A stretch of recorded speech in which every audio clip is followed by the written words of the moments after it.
Hello, everyone, and welcome to the special deadCenter edition of the Cinematic Schematic, the official podcast of the Cinematropolis.com. And I'm the editor-in-chief and film critic at the Cinematropolis, Caleb Masters. And today we are continuing our special deadCenter coverage with an interview with the director of several projects, such as the Posthuman Project and other short films, including Heroes of the Realm, The Boy Tears, and most recently, the film we'll be talking about today, the Oklahoma short film, The Grave, Kyle Roberts. Kyle, thank you so much for joining us today.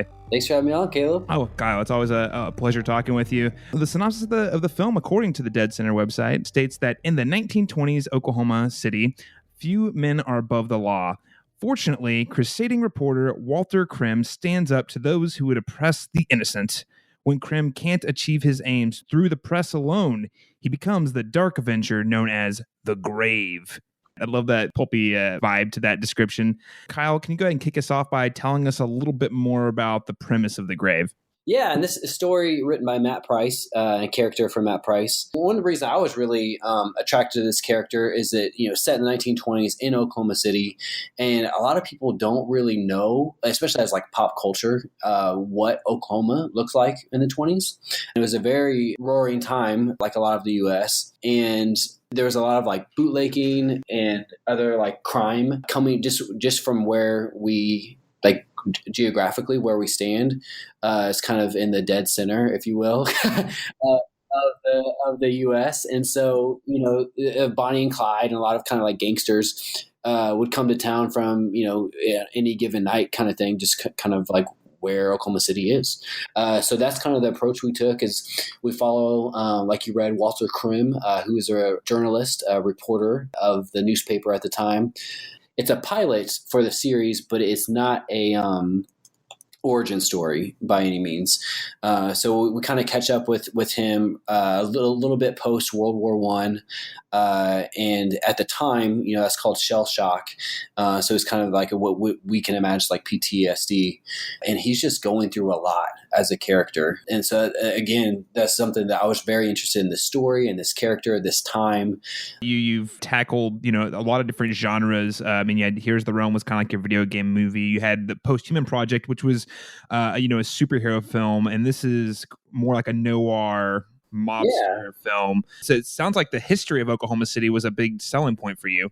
Yeah, absolutely. And I don't know if you're familiar with Steve Lackmeyer, but he has written several books about Oklahoma's history, especially in the 20s and 30s.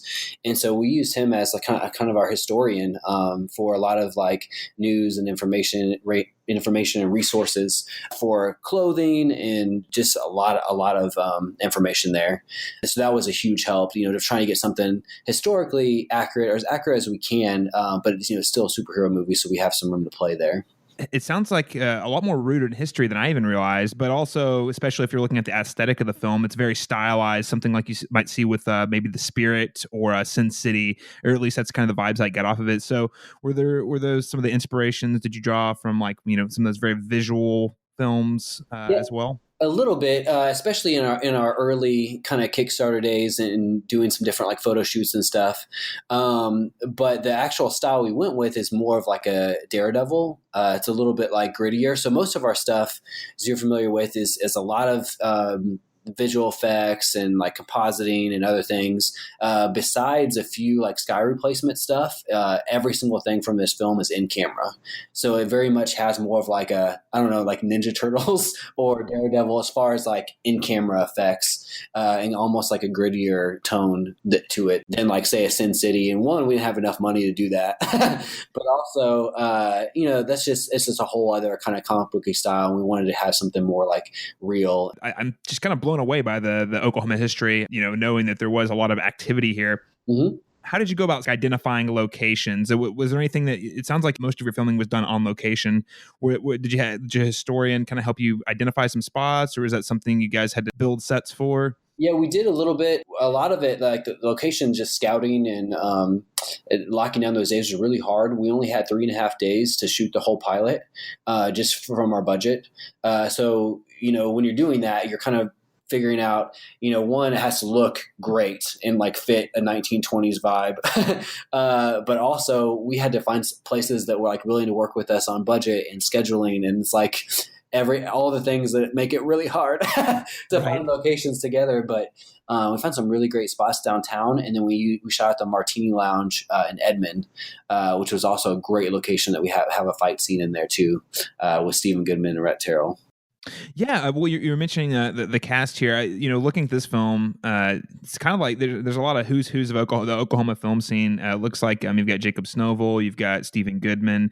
Like, how did you guys? It seems like for some of these people, you might have even written the roles for them. Was this something that you kind of custom tailored to this cast, or did you have to go through a pretty thorough casting process? Yeah, that's a great question, and the short answer is it's kind of all of the above. We wrote this film. Matt already had this character, but then we wrote the film specifically for Rhett. Rhett has we've done 4 movies with him now, so it would be the 4th one, and he is such a great actor, and so we kind of wrote this kind of modified Crim directly to him, which is great. He does a great job in the movie.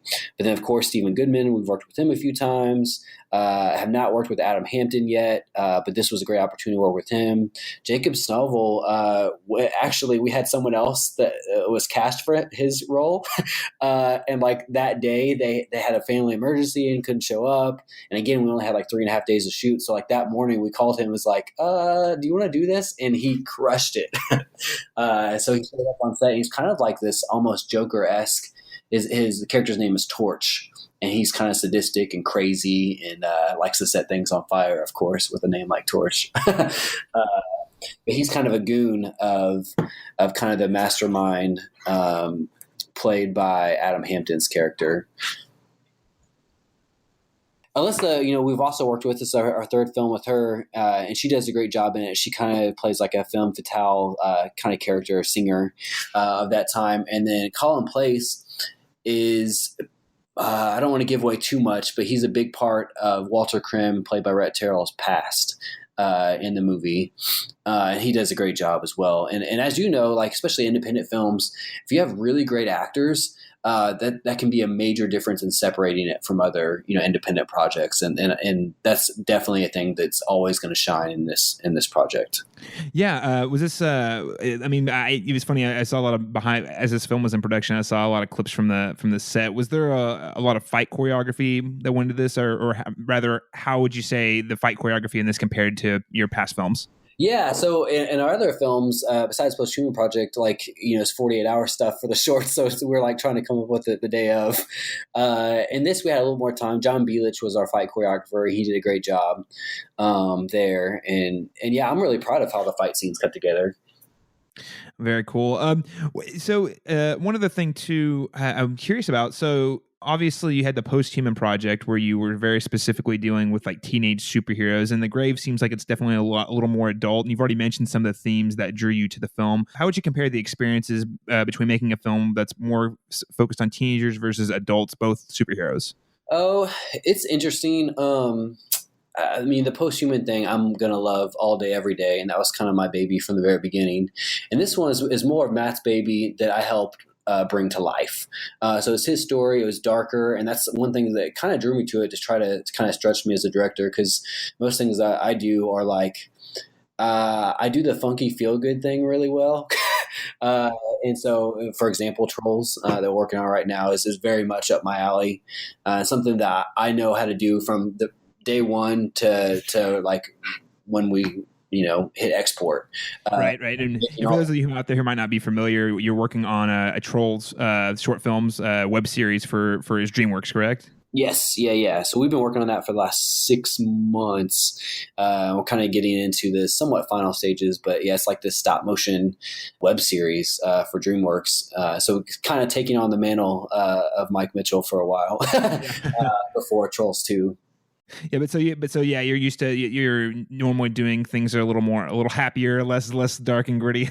Exactly. And this isn't too dark. It's not super scary, but it's issues again, kind of PTSD kind of stuff, shell shock stuff that I don't ever get into. So it was really interesting for me to really kind of tackle that with our actors that all did a great job. One thing I noticed when researching this film is it's been one that you've been trying to make for a long time. So I look back at your history. I was like, I saw there was a 2015 Kickstarter. Yeah. Maybe you could tell us a little bit more about the history of how this got made. Yeah, so we've kind of had the idea for this just a little bit after Posthuman Project, and it's just taken a long time to raise the funds for it, especially for a short or for a pilot, and especially being a period piece thing too. We knew we needed to have X amount of money just to even try to accomplish it. But yeah, so we tried a Kickstarter campaign, and it worked pretty well. I think we raised close to 3/4, if I remember right. Right. And it was a pretty, I think it was about 50,000 was the goal, I think, right? Okay. But I mean, it was a very ambitious goal though. I mean, so it was, the fact that you got pretty close to the way there was very impressive. I'm sure as all your listeners know, like with Kickstarter, it's all or nothing game. And we just didn't get it. So it's the first projects I've done that's like didn't work. And so it's kind of depressing, like we were like, I don't know, is this worth it? Are we doing the right thing? We just started thinking as creatives, we just started thinking about all these things. And so we just kind of took a step back a little bit, and then we ended up doing another crowdfunding campaign just straight up on my website. So I have a Squarespace. I use Squarespace for my website, and are able to take credit cards and donations and all that kind of stuff there. So we raised the money there. We didn't raise anywhere near what we thought we would raise, or even got to the point on Kickstarter, but it was enough to we kind of reworked the script and reworked what we were doing. It's like, we can accomplish this in 3.5 days. And we did. Yeah, that's awesome. So it sounds like you had some positive takeaways. Even though it took some time to get that funding in place, you're able to rework the budget, and ultimately you're still getting to tell the story you want to tell, right? Yeah, and the good thing, like if you raise it on your your own website or your own platform, of course you don't have to give, say, Indiegogo or Kickstarter a percentage of that. And with even the small percentage we're looking at, that ends up being quite a bit of money that you're giving to them to essentially host. Which, if you're finding people like all over the world or whatever, then that's great. But if it's kind of your own somewhat fan base, or your cast and your crew, family and friends and all that kind of good stuff, why not just do it on your own website and get to keep all of the money versus giving them like 6% or whatever? Right.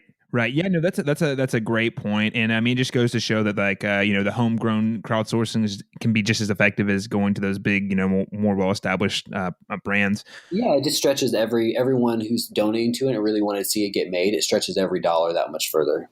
I'm really excited to see this film. I know it's going to be playing at deadCenter this weekend. Can you tell us when our listeners can make it out to the theater to see it? Yeah, it's going to be in the Okie Mediums block. I think there's 3 films in it. It's going to be Saturday at 2 p.m. and Sunday at 1 p.m. at Harkins. Listeners out there, make sure absolutely don't miss your chance to catch The Grave on the big screen. Now, I think you said that there was some other cool news about The Grave you wanted to talk about, right?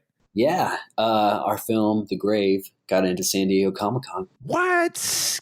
Whoa! Congratulations! Like the San Diego, like the biggest Comic-Con. Yep, super geeky, super nerdy, super awesome. This will be the 4th project that I've got the chance to direct to be at San Diego Comic-Con, and we already have a big crew going out for it. It's gonna be awesome. Yeah. Okay. Very cool. So, folks, it sounds like you might, absolutely make it out to deadCenter this weekend to check it out, especially if you're local here in Oklahoma. But outside of Oklahoma, it sounds like you might have chances in the future, at least at Comic-Con. So keep your eyes peeled for that on the Comic-Con schedule for real. Yeah, absolutely. All right. Hey, Kyle, thanks so much for taking time to talk with us tonight. Just before you go, is there anywhere like on social media or anywhere folks can keep up with you online if they want to see your future projects as well? Yeah, we have Reckless Abandonment Pictures has a Facebook page. So I just kind of look that up, and we always are posting, what we're working on. Excellent. I'll go ahead and make sure that'll be linked in the show notes. All right, Kyle. Well, thanks for chatting with us today. Thanks, Caleb. If you're at home and listening, make sure to stay tuned to thecinematropolis.com for even more Dead Center coverage, including filmmaker interviews, film reviews, and more. You can check out the website or follow us on social media on Facebook at facebook.com/thecinematropolis or on Twitter and Instagram at thecinematrop. Thank you so much for tuning into this special Dead Center edition of the podcast, and we'll catch you back on the Cinematic Schematic again with more interviews next time.